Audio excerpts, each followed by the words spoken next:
Vanessa Martin, bonjour. Bonjour. Vous êtes responsable plaidoyer pour les droits de l'enfant au sein de l'ONG Aider Action. Alors quand on voit ce reportage, on a envie de savoir en fait ce qu'a changé ce texte depuis 1989. Est-ce qu'il y a eu des changements très importants ? Des changements radicaux. C'est une révolution que ce texte a engendré. Il faut bien comprendre que dans l'histoire, ce texte a fait en sorte que pour la première fois, les enfants deviennent des sujets à part entière, porteurs de droits fondamentaux, sociaux, économiques, civiques, non négociables et obligatoires. Ce texte a littéralement tout changé. Et en l'espace de 30 ans, on a vu des progrès absolument considérables.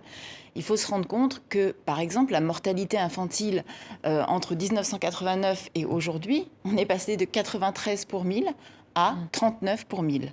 La faim dans le monde, pour les enfants, on est passé de 40% d'enfants souffrant de la faim à 22%, divisé par 2. Le taux de scolarisation dans le primaire a bondi de 10%. C'est juste des chiffres, c'est du jamais vu. Oui, donc il y a des progrès très importants. Oui.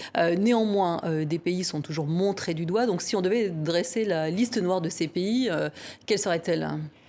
Alors, il n'y a pas à proprement parler de liste noire qui critique les pays pour les droits de l'enfant. Par contre, il y a des listes noires sur lesquelles on place, en tout cas l'ONU place, les pays qui continuent, on va dire, de tolérer.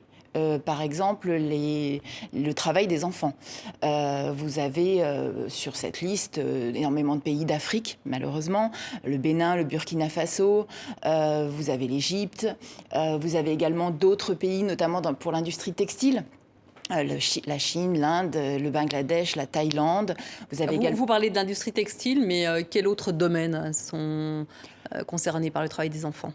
Malheureusement, les enfants sont exploités dans énormément de secteurs et outre le textile, vous pouvez avoir les champs de coton, le recyclage du plastique, les usines de fabrication de briques, notamment en Inde. Vous avez énormément de secteurs et l'un des pires secteurs, si j'ose dire, et il ne faut pas l'oublier, c'est les enfants soldats en fait, des enfants qui sont recrutés pour devenir véritablement des armes. Et aujourd'hui, avec des groupes djihadistes comme Boko Haram, énormément d'enfants sont ôtés à leur famille, vendus le plus souvent ou séquestrés et transformés en enfants soldats. Alors le djihadisme qui empêche aussi beaucoup d'enfants d'aller à l'école, comment vous faites dans les pays où l'insécurité est très forte ? Les écoles sont prises pour cible. Les écoles sont majoritairement prises pour cible, effectivement, utilisées comme dépôt de munitions ou véritablement attaquées. Les enseignants sont menacés. Parfois, ils travaillent souvent au péril de leur vie et sont malheureusement parfois victimes. C'est très difficile et à la fois, c'est une situation qui est paradoxale. En fait, l'éducation est extrêmement difficile à maintenir dans des situations de conflit absolu. Pour des raisons d'insécurité, de danger, et comment faire travailler des enfants qui ont peur tous les jours. Et en même temps, c'est indispensable, parce que l'éducation, c'est ce qui va leur permettre de retrouver le plus rapidement possible le quotidien. Ça va apporter chez eux un sentiment de sécurité et les aider à se relever du traumatisme. Donc pour nous, l'urgence, c'est de maintenir à minima un lien avec l'éducation pour éviter trop d'abandon scolaire. Évidemment, nous sommes bien conscients que réouvrir les écoles en totale insécurité, c'est impossible. Là s'engage un véritable travail de plaidoyer auprès des États pour qu'à la seconde où l'insécurité diminue, à la seconde où ils sont en mesure d'assurer la sécurité dans un lieu, l'éducation soit rétablie et que les enfants puissent se rendre à l'école, pas forcément pour apprendre, mais au moins pour retrouver un lien avec l'enseignant, pour pouvoir parler, s'exprimer et jouer. C'est extrêmement important pour les enfants. Alors, plaidoyer auprès des États, mais aussi plaidoyer auprès des parents, parce que pour ramener les enfants à l'école, il faut convaincre les parents du bien fondé de la scolarisation. Et souvent, les enfants contribuent à faire vivre la famille. Effectivement. Dans beaucoup de familles que nous accompagnons aujourd'hui à Aider Action, les enfants ont nécessité de travailler pour faire vivre la famille. Et dans ce cas-là, effectivement, pourquoi des parents enverraient leurs enfants à l'école alors que le soir, ils peuvent ramener quelques centimes, quelques euros parfois à manger ? Donc, il faut aller à l'encontre de ces familles. Il faut travailler avec eux, les écouter, comprendre quels sont leurs problèmes. Par exemple, quand ils vous disent « Oui, mais moi, j'ai besoin d'un salaire de plus pour le soir », à nous d'essayer de les former, de leur offrir des opportunités pour créer d'autres activités qui leur permettent de compenser ce revenu qu'ils n'auront plus.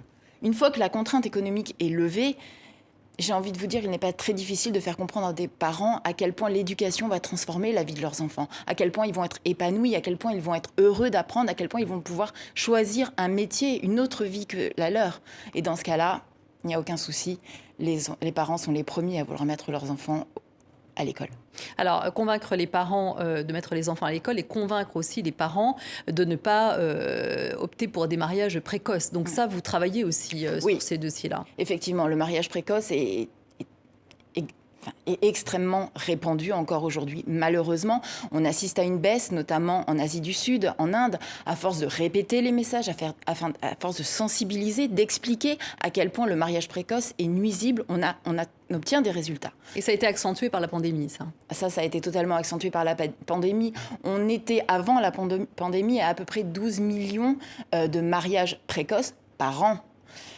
Aujourd'hui, on s'attend littéralement à une explosion du nombre de mariages précoces du fait du confinement et des mesures de restriction sociale qui ont été imposées aux jeunes filles.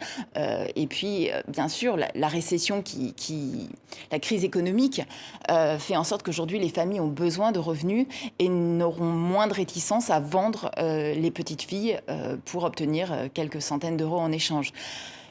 Mais il faut savoir que contre les mariages précoces, il y a 2 choses à faire. Comme je vous le disais, expliquer, sensibiliser les familles, c'est aux États de faire en sorte de rendre ces mariages totalement illégaux, interdits, et de mettre en place des sanctions contre ces mariages. Et puis, il y a l'école. Parce qu'une petite fille qui va à l'école, elle aura beaucoup moins de risques d'être mariée.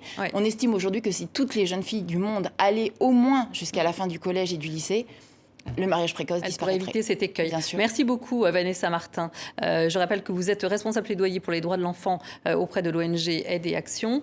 Et si vous souhaitez, vous, aider Aide et Action, eh bien, vous pouvez aller sur leur site endanger.aide-et-action.org, notamment pour aider à scolariser les petites filles. Merci. Merci.